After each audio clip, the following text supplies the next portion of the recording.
Sometimes when you read a book, it really changes your life. There is something, it can be a sentence or a chapter, or it could be the whole book. And when I got my hands on the next speaker's book, Nextopia, it landed like a bomb in my head. And almost every page had something that made me look at things differently, at my own future, at my own business differently, and often with a little smile on my face. Because there are a lot of thought-provoking thoughts. And I'm very happy to have the author, the rock and roll professor, one of Sweden's most published business professors from Handelshögskolan, Mikael Dahlén. Please, take it away.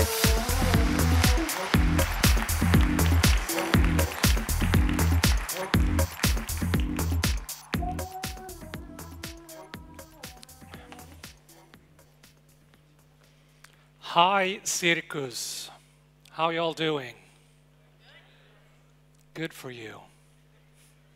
Personally, I'm in a bit of an agony right now because I've got 20 minutes, 20 meager minutes, and Ola and the guys here want me to talk about Nextopia and what serial killers have in common. In 20 minutes' time. What serial killers have in common is a pretty big topic, I'd say. Actually, I think one could write an entire book about that and maybe call it Monster or something. But I'll try. The very short version of what serial killers have in common, at least some of the most famous ones, I would say, is me. I traveled around the world, met 5 of the world's most famous serial killers, trying to figure out what makes them so fascinating. What makes websites like AskASerialKiller.com attract millions of visitors who want to find out, why did you do it? What does it feel like? What's your favorite color? What are you having for dinner? Why so many people want to date them? And I think the very simplest answer to that would be, it's because we can't. And that's something really particular, because in this day and age, we can date basically any clown we want. Literally. We can fulfill any fantasy. You've been dreaming of going to bed with a sea captain for your entire life. Well then, by all means, go to bed with a sea captain. It's so easy. We can do absolutely anything. And people today are basically born with that ability. I mean, just look at the stats. Today, around 50% of all Swedish 2-year-olds are online on a daily basis. About 30% of all 3-year-olds have their own LinkedIn accounts. No, they don't. But I'm telling you, next year, when the 2-year-olds or 3-year-old, they probably will, right? And we bring this ability in the palms of our hands wherever we go. Today, a majority of Swedish men sit down while they pee. So they have their hands free, like that. That's a huge thing, right? Yeah, the women are applauding. You've been fighting for so long, since basically water closets came around. That's like for 200 years. Can't you please sit down instead of standing up and spraying all over the place? And along comes smartphones and tablets, and now we're sitting down. And we're bringing this ability, the smartphones, the tablets, everywhere. We're bringing them into the bedrooms. No wonder Swedes aren't having sex anymore. Since the beginning of time, when we started surveying people about their sex habits, we've never been at such an all-time low. Swedes are having sex less than once a week nowadays, on the average. And no wonder, it's so easy to have virtual sex with just a click of the thumb or the index finger, right? So much easier than having to use your entire body like that. No wonder we're opting for this one, right? Or maybe it's because we bring all those devices. Did you know that according to forecasts, here in Sweden, we'll be having 5 of these electronic devices per capita by the beginning of next year. All the smartphones, the tablets, and maybe some old laptop hanging around. If you're 2 people in bed, that makes 10 devices. No wonder you don't have sex, you don't find each other amidst all those devices, right? But that won't be a problem for long, right? Because by Christmas, we'll all be equipped with Google glasses or something like that, right? Put them on. And not before long, we'll all be using some kind of smart eye lenses or something, right?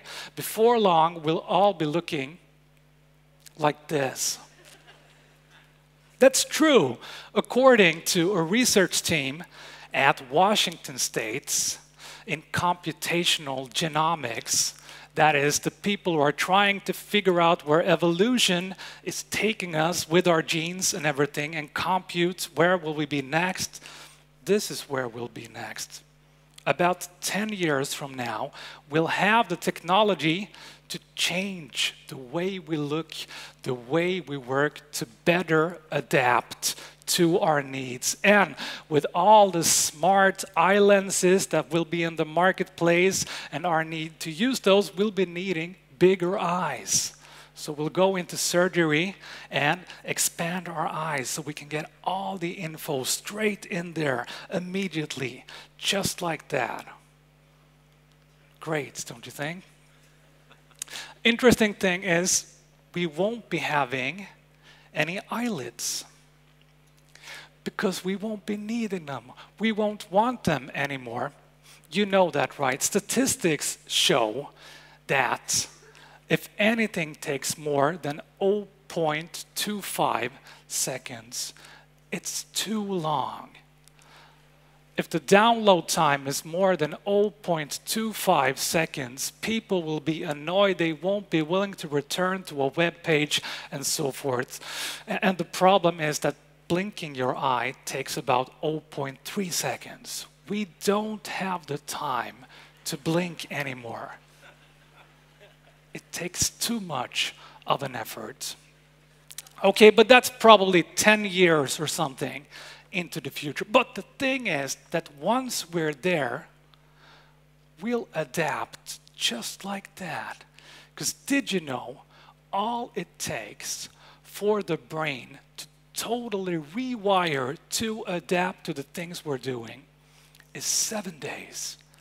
That's all it takes for us to change our habits, our ways of thinking, our ways of perceiving, our ways of going about totally, from standing up, being, to sitting down, to doing anything. All it takes is 7 days for the brain to totally rewire to fit into all the things that bombard us through our eye lenses and so forth. That's the reason why cocaine is so addictive. Because cocaine targets the parts of the brain that makes us euphoric, excited, more beautiful, more bold, more fantastic than anything. And it only takes 7 days of usage, bombarding those fantastic parts of the brain that makes you more wonderful, better than ever before, for the brain to realize, that feels good. I want more of this. To heck with the rest of the parts of the brain that are connected to practicalities, pragmatics, details, morals, regrets, and everything. The brain rewires totally to focus on that great stuff that makes you feel good. good like that. And there's only really one drug that is even more powerful. And that drug is the future, is Nextopia. The power of the next that keeps feeding us with the iPhone 5 and soon the iPhone 6 and the next really cool project on Kickstarter, the next really cool clown that I could be dating, or the sea captain after that one. And I had to figure it out. So I actually got people into the lab and I scanned their brains. And as you can see, it's the very same pattern.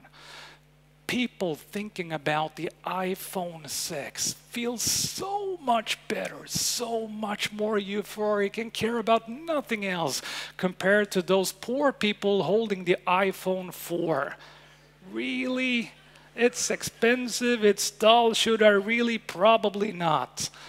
People browsing all those dates they could clown next feels so much better than the people sitting next to the clown they just dated. People thinking about their next vacation feel so much happier, so much cooler, so much beautiful than people just coming back from their last vacation. And the more we're fed with all those vacation opportunities, all those clowns and sea captains and new Kickstarter projects, the faster the brain starts rewiring to that drug that is just as luring as cocaine, but it's legal and it's free. The most powerful drug in the world.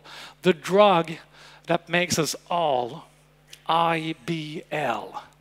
Whatever we do, in the dating spaces, in the work spaces, whatever, we're all probably pretty involved, but we're still looking. We're involved but looking. Yeah, I'm dating someone, I'm married to someone, but I'm still open for suggestions. Give me a call. Hook up on LinkedIn. Everybody's there from 3 years and up. We're all involved, but looking, which explains why business is looking more and more like this. I remember when I started teaching business and marketing, there was something called the product life cycle. Is anyone here old enough to remember that one? I think it went something like this. Okay, we have a fantastic new product, service, some kind of offer, and we put it to the market, and bam, there starts the product life cycle with an introductory phase where you work and you work and you work and you work and you work and you work and you work for years until you come into a maturity phase where you could just harvest, harvest, harvest, harvest, cash in, cash in. Oh yeah, feels so good. Never ends, kind of something like that. I think it was something like that. I don't remember anymore. That was the last millennium. Nowadays, we're all hooked to the future. Our brains are rewired, and the product life cycle looks kind of like this. You put that fantastic product, service, offer to market, and bam, it's dead.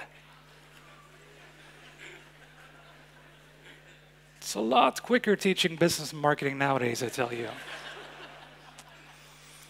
And okay, it's not that fast for all kinds of products and situations, but more and more, I mean, look into the best sellers in categories ranging from music to movies to literature to consumer electronics to cars. All the best sellers are pre-sales, right? The products that are not even out in the marketplace, the next products that go straight into our brains like cocaine. And we're willing to do basically anything to get our hands on them. And once we've done, off with the rush and on to the next one, all the time. No wonder then, my colleagues at the Stockholm School of Economics, they found, when they looked into over 20 different categories in Europe and compared customer loyalty between 2001 and 2011, that across the board, ranging from financial services, industrial products, capital goods, to fast-moving consumer goods, average customer loyalty in the last 10 years has decreased by more than 50%.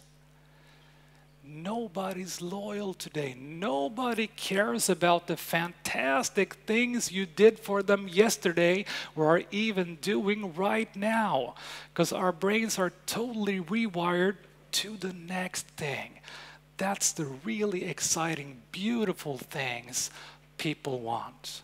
Nobody cares about your last performance. That's what I was taught when I grew up. Remember, you're never better than your last performance. Really, my last performance? That's really stressful. Who cares about, who remembers what you did last, what you're even doing when they're so set for the next fix, what they're interested in, what makes you interesting, what might make you successful is not what you've done, not what you're doing, but what you're about to do next. That's what really interests people, whether it's going to bed with you, whether it's buying your products, whether it's voting for you.